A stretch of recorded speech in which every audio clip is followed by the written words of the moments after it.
Gue mau ajak lo ngelihat satu fakta yang mungkin selama ini bikin kita sebagai orang Indonesia yang beragama jadi merasa insecure, defensif, atau bahkan marah. Coba buka data ekonomi dunia. Negara-negara yang hari ini penduduknya paling makmur, sistem sosialnya paling adil, dan korupsinya paling rendah adalah negara-negara yang masjid atau gerejanya paling sepi. Norwegia, Jepang, Swedia, Swiss. Mereka masyarakat sekuler, bahkan mayoritas ateis. Sementara kita dan saudara-saudara kita di Timur Tengah, Afrika Utara, Asia Selatan, kita adalah bangsa yang paling rajin berdoa, paling takut sama Tuhan. Tapi kenapa justru di tempat kita lah kemiskinan merajalela? Kenapa sistem kita berantakan? Kenapa kita yang jadi kuli di tanah sendiri? Biasanya kita punya dua jawaban klise buat nenangin hati. Pertama, dunia ini cuma sementara. Mereka kaya tapi hidupnya hampa. Kedua, ini konspirasi barat yang menjajah kita. Tapi gimana kalau gue bilang bukan itu alasannya? Gimana kalau kemiskinan ini bukan karena Tuhan pilih kasih dan bukan cuma salah penjajah? Gimana kalau ternyata ada sistem operasi atau OS di kepala kita yang belum diupdate selama 500 tahun? Sebuah bug dalam cara kita memandang uang dan organisasi. Selamat datang di Manusia dan Maknanya. Kita nggak akan bahas agama dari sisi pahala. Kita akan bedah mindset dan sejarah yang membentuk dompet lo hari ini.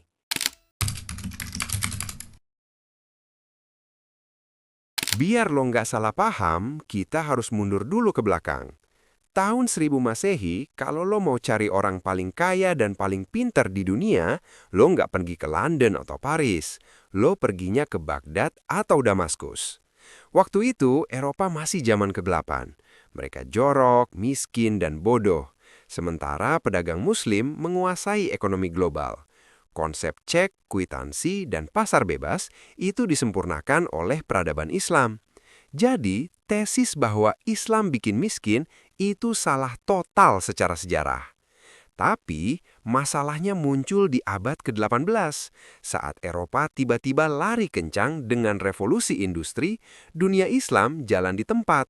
Apa yang terjadi? Kenapa kita berhenti tumbuh? Profesor Timur Kuran, seorang ahli ekonomi politik, punya jawabannya. Dan jawabannya ada pada satu hal sepele yang sering kita abaikan, yaitu hukum waris dan konsep korporasi. Ini bagian paling daging. Tolong simak baik-baik, karena ini berhubungan sama kenapa UMKM di Indonesia susah naik kelas. Dalam hukum Islam dan budaya Timur Tengah dulu, hukum waris itu sangat spesifik dan adil secara sosial. Kalau seorang saudagar meninggal, hartanya wajib langsung dibagi ke daftar ahli waris yang panjang. Istri, anak laki-laki, anak perempuan, bahkan paman bisa dapat. Adil, sangat adil. Tapi secara ekonomi industri, ini punya efek samping yang fatal. Bayangin lo punya usaha tekstil besar di tahun 1700. Aset lo banyak. Begitu lo meninggal, kekayaan lo itu dilikuidasi atau dipecah-pecah buat dibagi ke 10 ahli waris lo. Anak pertama mau uang tunai, jadi mesinnya dijual. Anak kedua mau tanahnya, jadi gudangnya diambil. Akibatnya apa? Bisnisnya bubar. Generasi selanjutnya harus mulai lagi dari nol. Modal yang tadinya raksasa kembali jadi remah-remah. Di Barat, ceritanya beda. Mereka menciptakan konsep fiksi hukum bernama korporasi atau corporation atau legal personhood. Mereka menganggap perusahaan adalah orang yang terpisah dari pemiliknya. Jadi kalau pemiliknya mati, perusahaannya nggak boleh dibubarin, pabriknya nggak boleh dipotong-potong, mesinnya nggak boleh dijual buat warisan. Yang dibagi ke anak-anaknya cuma lembar sahamnya atau dividennya, tapi tubuh bisnisnya tetap utuh. Apa dampaknya? Bisnis di Barat bisa hidup ratusan tahun. Modalnya numpuk terus, makin lama makin gila besarnya. Mereka bisa bikin rel kereta api, bikin kapal uap, bikin pabrik raksasa. Sementara di timur, bisnisnya mati setiap kali pemiliknya mati. Kita terjebak di skala kecil, skala toko kelontong. Nah, sejarah ratusan tahun inilah yang ngebentuk mindset bawah sadar kita sampai hari ini, terutama di kalangan menengah ke bawah Indonesia. Sadar nggak? Kita itu punya mentalitas one-man show. Kita nggak percaya sama sistem, kita cuma percaya sama sosok. Lihat, rata-rata bisnis keluarga di kita.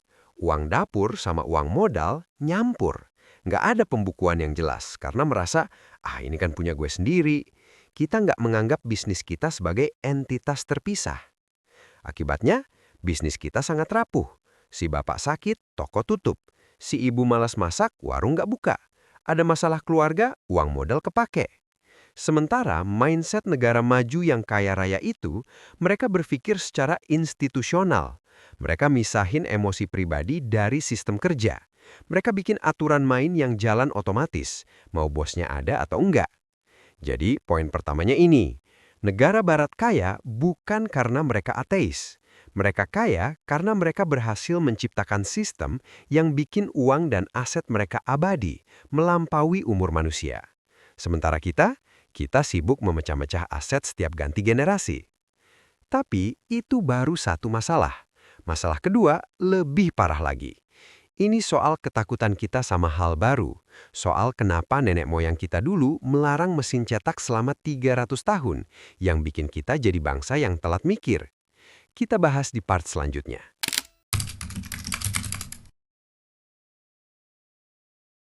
Kalau di part 1 kita bahas soal uang, sekarang kita bahas soal otak. Ada satu momen dalam sejarah yang menurut para sejarawan adalah titik balik paling fatal. Momen di mana Barat mulai lari kencang pakai roket, sementara kita, dunia Islam, memutuskan untuk diam di tempat. Tahun 1450, Johannes Gutenberg di Jerman nemuin mesin cetak. Ini adalah internet di zamannya. Sebelum ada mesin ini, bikin satu buku butuh waktu berbulan-bulan disalin tangan. Harganya jadi selangit. Cuma raja dan ulama yang bisa punya buku. Tapi, begitu mesin ini ada, boom, ilmu pengetahuan jadi murah. Tukang roti, petani, kuli bangunan di Eropa mulai belajar baca. Ide-ide baru tentang sains, teknik, dan pengobatan menyebar kayak virus. Logikanya, Kekaisaran Ottoman bisa dibilang sebagai negara superpower Muslim waktu itu. Pasti mau dong alat canggih ini? Ternyata anehnya malah enggak. Sultan Bayezid II justru mengeluarkan titah, melarang penggunaan mesin cetak untuk huruf Arab di wilayah Muslim. Dan larangan ini bertahan gila-gilaan, hampir 300 tahun. Lo bayangin, 3 abad. Selama 300 tahun itu, Eropa udah ngalamin revolusi ilmiah, revolusi industri, dan pencerahan, Renaissance. Sementara di Timur Tengah, tingkat literasi rakyatnya rendah banget. Mayoritas buta huruf. Pertanyaannya adalah, kenapa? Apakah orang dulu bodoh? Jelas enggak. Jawabannya adalah ketakutan akan hilangnya kontrol. Ada 2 kelompok yang takut sama teknologi ini. Pertama, para penyalin buku, scribes. Ini serikat pekerja yang kuat banget. Mereka takut kalau mesin masuk, mereka nganggur. Mereka melobi sultan mati-matian. Kedua, para elit penguasa. Mereka takut kalau rakyat jadi pinter. Kalau informasi nyebar bebas, rakyat bakal susah diatur. Bakal banyak hoax, bakal banyak ajaran sesat, bakal ada pemberontakan. Jadi, atas nama stabilitas dan menjaga tradisi, mereka membunuh inovasi. Ini yang disebut Daron Acemoglu, seorang ekonom Turki Amerika, sebagai ketakutan terhadap creative destruction. Mereka memilih aman tapi miskin ilmu. Nah, sekarang tarik napas. Coba lihat sekeliling lo. Atau lihat diri lo sendiri. Jujur aja, pola pikir Sultan Ottoman ini masih hidup subur di otak kita kan? Lihat gimana respon kita setiap ada teknologi atau ilmu baru yang asing. Reaksi pertama kita bukan, wah, gimana cara kerjanya? Tapi, wah, ini bahaya, ini nggak sesuai budaya kita, ini konspirasi. Kita punya mentalitas defensif, kita lebih suka percaya katanya daripada baca data. Minat baca kita rendah, bukan karena kita nggak bisa baca, tapi karena kita malas membedah kebenaran. Kita lebih nyaman di zona nyaman kebodohan yang terstruktur. Akibatnya, kita cuma jadi konsumen teknologi, bukan pencipta teknologi. Orang Barat dan sekarang Cina sibuk bikin AI, bikin roket, bikin bioteknologi. Kita sibuk berdebat soal hal-hal mistis dan hal-hal yang di negara lain udah selesai 100 tahun lalu. Negara ateis itu kaya karena mereka haus ilmu. Mereka nggak takut ide lama mereka dihancurkan oleh penemuan baru. Sementara kita miskin karena kita terlalu sibuk memeluk erat tradisi sampai-sampai tangan kita nggak bisa ngambil peluang masa depan. Jadi, kita udah bahas dua hal. Satu, sistem ekonomi kita yang nggak awet, masalah waris. Dua, ketakutan kita sama inovasi, masalah literasi. Tapi ada satu tembok terakhir yang paling tebal. Tembok yang ada di dalam hati. Ini soal bagaimana kita menggunakan agama. Banyak dari kita yang miskin merasa tenang-tenang aja karena punya pemikiran, rezeki udah diatur, ngapain ngoyo? Kita sering menjadikan Tuhan sebagai alasan buat kemalasan kita. Kita mencampur adukan antara tawakal dan fatalis. Di part 3, part terakhir, gue bakal bedah mentalitas ini. Kenapa di negara maju, mereka merasa nasib ada di tangan mereka sendiri, sementara kita merasa nasib itu lotre dari langit.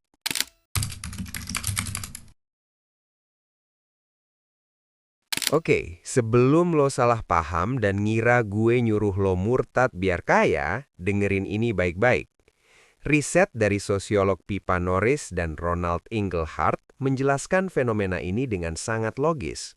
Ternyata bukan ateis bikin kaya, tapi sebaliknya, kekayaan bikin orang cenderung jadi sekuler, artinya hanya memikirkan yang bersifat duniawi atau kebendaan. Kenapa? Karena existential security. Saat sebuah bangsa sudah makmur, perut kenyang, jaminan kesehatan ada, dan pensiun aman, rasa ketergantungan mereka pada pertolongan langit untuk bertahan hidup sehari-hari jadi berkurang. Mereka merasa aman dengan sistem duniawi. Tapi buat kita yang masih berkembang, hidup kita penuh ketidakpastian. Sakit nggak ada biaya, kerjaan bisa dipecat kapan aja. Bencana alam sering terjadi. Disitulah agama punya peran vital sebagai pelindung mental. Tapi, ada bahaya besar yang mengintai di balik rasa aman itu. Bahayanya adalah ketika agama kita jadikan obat bius. Lo tahu fungsi obat bius? Dia menghilangkan rasa sakit, tapi dia tidak menyembuhkan penyakitnya. Di banyak negara berkembang, termasuk kita, kemiskinan itu menyakitkan, ketidakadilan itu perih. Supaya kita kuat menahan rasa sakit itu, otak kita butuh penenang. Dan penenang paling ampuh adalah kalimat, ya sudahlah, ini semua sudah kehendak Tuhan. Kita orang kecil bisa apa? Kalimat itu menenangkan, gue akui, hati jadi adem. Tapi secara ekonomi, itu racun yang mematikan. Kenapa? Karena saat lo merasa kemiskinan lo adalah skenario ilahi yang gak bisa diubah, lo berhenti mencari solusi. Lo berhenti marah pada keadaan. Lo menerima kegagalan sebagai takdir, bukan sebagai feedback kalau strategi lo salah. Dalam sosiologi, ini disebut fatalisme. Beda tipis sama tawakal, tapi dampaknya bumi dan langit. Tawakal itu, lo kunci stang motor ganda, lo pasang alarm, lo titip ke tukang parkir, baru lo berserah. Itu tawakal, ada ikhtiar maksimal di situ. Tapi yang sering kita lakukan adalah lo taruh motor di pinggir jalan, kuncinya nyantol, terus lo bilang, kalau hilang ya nasib. Itu bukan tawakal, bos. Itu konyol. Dan sayangnya, mentalitas kunci nyantol inilah yang kita pakai dalam mengelola ekonomi negara dan hidup kita sendiri selama bertahun-tahun. Psikolog Julian Rotter punya istilah keren, locus of control. Ini soal di mana lo menaruh remote control hidup lo. Masyarakat di negara miskin rata-rata punya external locus of control. Remote-nya di luar. Kalau miskin, salah pemerintah. Kalau nggak dapat kerja, salah orang dalam. Kalau sakit, salah kiriman santet. Selalu ada kambing hitam. Kita memposisikan diri sebagai korban keadaan. Sementara negara-negara maju yang ateis atau sekuler itu, entah sadar atau enggak, mereka memegang teguh internal locus of control. Remote-nya ada di tangan mereka. Contoh paling gila itu Belanda. Negara itu secara geografis cacat.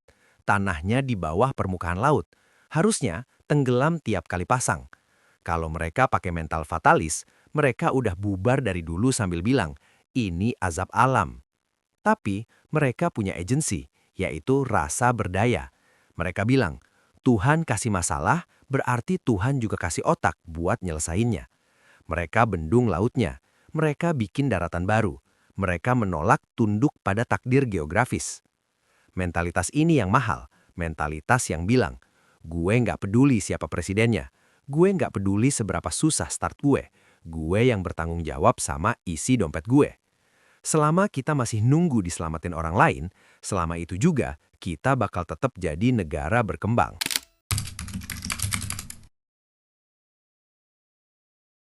Jadi, mari kita rangkum semuanya. Benang merahnya jelas. Kenapa negara barat lebih kaya? Bukan karena mereka ninggalin Tuhan. Itu kesimpulan orang malas mikir. Mereka kaya karena mereka punya software otak yang lebih update dalam mengelola dunia. Ada 3 PR besar buat kita kalau mau nyusul mereka. 1. Institusi. Berhentilah mencampur adukan emosi pribadi dengan bisnis. Mulailah membangun sistem yang bisa jalan tanpa ketergantungan pada satu sosok. Kita butuh bisnis yang usianya lebih panjang dari usia kita. 2. Inovasi. Buang jauh-jauh rasa takut sama hal baru. Jangan jadi bangsa yang reaktif dan defensif. Jadilah bangsa yang penasaran. Kalau ada teknologi baru, pelajari, kuasai. Jangan dilarang. 3. Mentalitas. Ini yang paling penting. Berhentilah menjadikan Tuhan sebagai alasan kemalasan. Ubah mindset lo dari pasrah pada nasib menjadi bertanggung jawab atas nasib. Kita bisa tetap sujud, tetap berdoa. Tapi saat bangkit dari sajadah, pastikan otak kita bekerja dengan logika dan nalar yang matang. Karena iman tanpa ilmu itu buta. Dan doa tanpa usaha itu bohong. Gue Manusia dan Maknanya, selamat datang di era pemikiran baru. Sampai jumpa.